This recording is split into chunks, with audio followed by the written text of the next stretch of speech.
Yan, so update guys. Magpapalit tayo ng pito ng Mio sa harapan. Kasi yung dati nating pito sa harap, ano siya, naglilik yung hangin. Kasi dati siyang may sealant. Ito, oh. Yan. Dating may sealant kasi.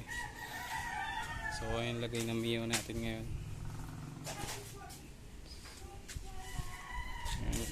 Ano, Indo na ba? Indo. Tatanggalin ko na ba to? Yan, medyo ilang weeks din siyang hindi nalalabas. Tapos pagkita ko, malambot agad yung gulong.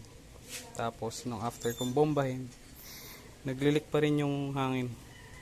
So, buti may reserba akong ganito. Pito. Alam ko sa Shopee, tag 15 lang to. O 10 pesos isa. Ito na siya buo. So, balik lang natin tong pito.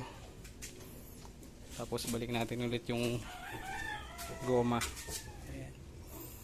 Yan, yung goma kasi guys may sealant. So ngayon, hindi ko muna lalagyan ng sealant. Ayan, NMAX. Okay na okay pa rin. Ayan, sa NMAX pala, nilipat ko yung MDL sa gitna. Ayan guys. So yung setup natin, ganyan siya. Dalawang laser gun, MDL sa baba. So para malinis. Kasi before, nandito yung MDL. Parang maruming tignan. Ngayon malinis na. So balik tayo sa Mio. So yan, baka tatanggalin ko yung mga sticker na to.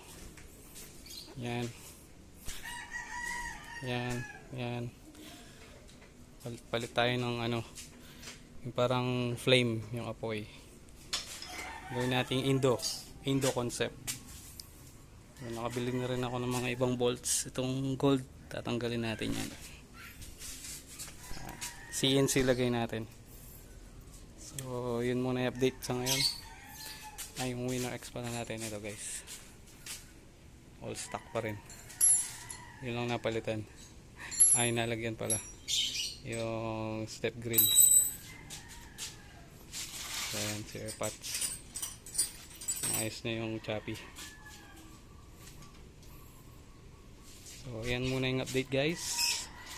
Pero, for now, ito yung inaayos ko eh. Hindi pa kompleto yung pyesa. So, Indo concept. Alright. Peace.